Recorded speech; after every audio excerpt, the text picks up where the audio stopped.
Okay friends, तो जानते हैं use of fond of.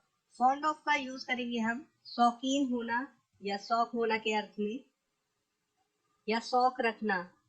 Okay, इसका स्ट्रक्चर है subject plus is am are was verb plus fond of plus verb की fourth form means जब first form में ING जोड़ देते हैं प्लस ऑब्जेक्ट, और इसके साथ ही हम यूज करेंगे मॉडल वर्ब्स के साथ, और इसका इंटेरोगेटिव किस प्रकार से बनेगा इसके बारे में भी जानेंगे। तो आइए देखते हैं। You are fond of speaking English. आप अंग्रेजी बोलने के शौकीन हैं। तो देखिए, सबसे पहले हमने सब्जेक्ट यू, उसके बाद अकॉर्डिंग टू सब्जेक्ट हमने हेल्पिंग वर्ब लिया आर, यू के साथ आर का यूज होता है ओके प्रेजेंट में। उसके बाद फॉन्ड ऑफ, वर्ब की fourth form speaking, third form में आईएनजी लगा हुआ है, उसके बाद object English. Okay, I am not fond of walking with others. मुझे दूसरों के साथ चलने का शौक नहीं है। तो ये नेगेटिव है, नेगेटिव आप लोग देख सकते हैं। I am not fond of, fond of से पहले हमने नॉट का यूज कर दिया, ये नेगेटिव हो गया बात।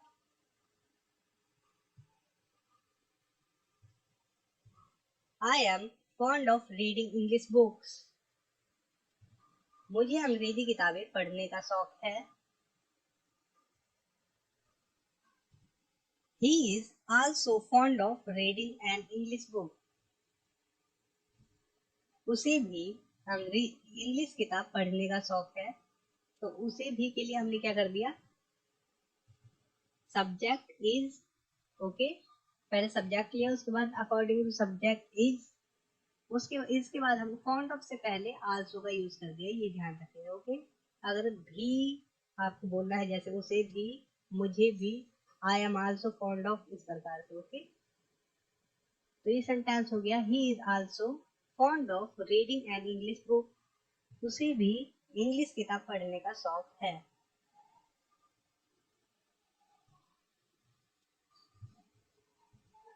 He is fond of eating sweets.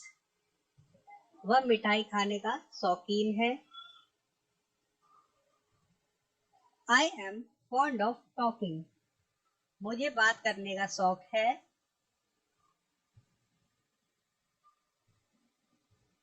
You will be fond of walking. आपको चलने का शौक हो जाएगा। तो ये फ्यूचर की बात हो रही है, तो हमने विल बी का यूज किया है। ओके, सब्जेक्ट, उसके बाद विल बी, फॉन्ड ऑफ, फिर वॉकिंग, वर्ब की fourth form. He is fond of teaching. उसे पढ़ने का शौक है। I am fond of speaking English. मुझे अंग्रेजी बोलने का शौक है।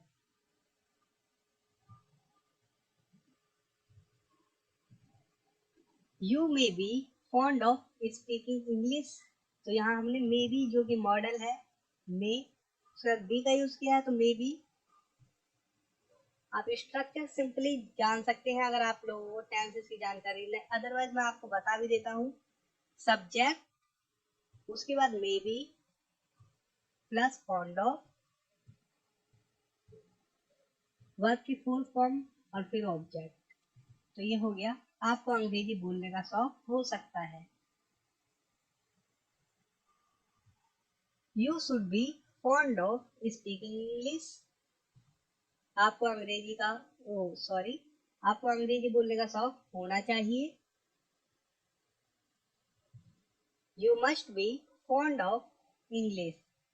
आपको अंग्रेजी का शौक जरूर होना चाहिए। तो इसी प्रकार से आप मॉडल्स का यूज कर सकते हैं। He should have been fond of talking to the people. उसे लोगों से बात करने का शौक होना चाहिए था। पास्ट की बात हो रही है, तो हमने शुड हैव बीन का यूज किया है।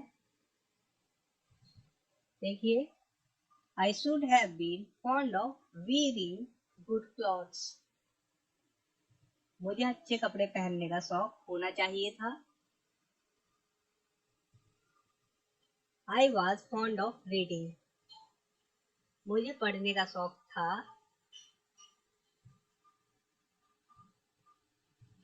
He was also fond of doing this work. उसे भी यह काम करने का शौक था.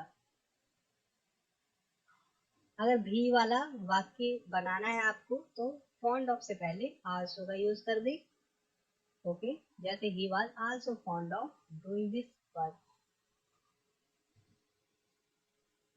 He was fond of talking with her. उसे उसके साथ बात करने का शौक था. तो इसी प्रकार से आप fond of का यूज कर सकते हैं, जो कि काफी इजी है. स्ट्रक्चर मैं आपको बताता हुआ चल ही रहा हूँ. देखिए, he was fond of doing this work but now he is not. उसे यह काम करने का शौक था लेकिन अब नहीं है. तो यहाँ तक देखिए, सिंपल जो मैंने आपको स्ट्रक्चर बताया है. पहले सब्जेक्ट रूट. पास्ट की बात हो रही है, हमने वाज का यूज किया है. ही के साथ वाज का यूज होता है. उसके बाद फॉन्ड ऑफ, डूइंग वर्क के fourth form, otherwise this work. Okay, उसके बाद हमने बट का यूज किया. उसके बाद नाउ ही इज नॉट, मतलब कि अब नहीं, अब नहीं है. Okay,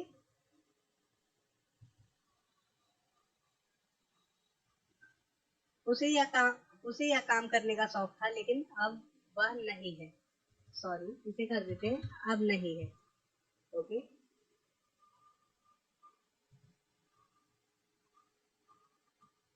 you were fond of walking outside at night. आप रात में बाहर चलने के शौकीन थे.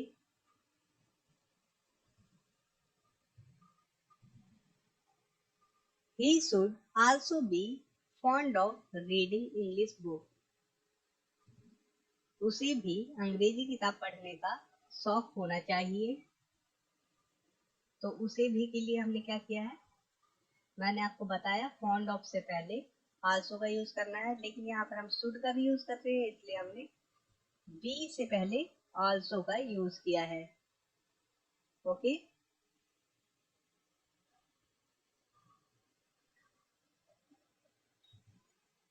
देखिए, you should also be fond of doing good job. आपको भी अच्छा काम करने का शौक होना चाहिए.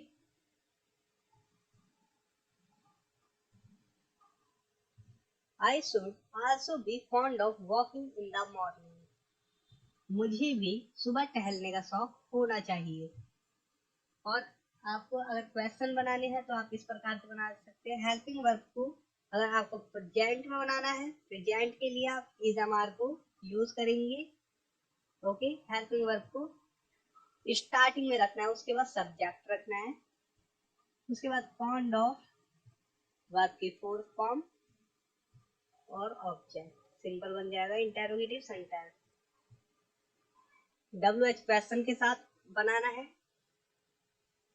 तो हेल्पिंग वर्ब से पहले रख देंगे WH क्वेश्चन. जैसे कि ये है, are you fond of speaking English. Okay, ये है, क्या आप इंग्लिश बोलने का शौक रखते हैं. ठीक है, अगर हम यहाँ पर कर दें आप इंग्लिश बोलने का शौक क्यों रखते हैं, तो ये हो जाएगा, why are you fond of speaking English. अब तो हमने WH क्वेश्चन को हेल्पिंग वर्ब से भी पहले रख दिया. तो ये हो गया, why are you fond of speaking English. आप इंग्लिश बोलने का शौक क्यों रखते हैं, और क्यों रखते थे, आप इंग्लिश बोलने का शौक क्यों रखते थे. तो ये हो जाएगा, पास्ट की बात हो गई, क्यों रखते थे. Why were you fond of speaking English. तो इस प्रकार से काफी सिंपल है. अगर आप क्वेश्चन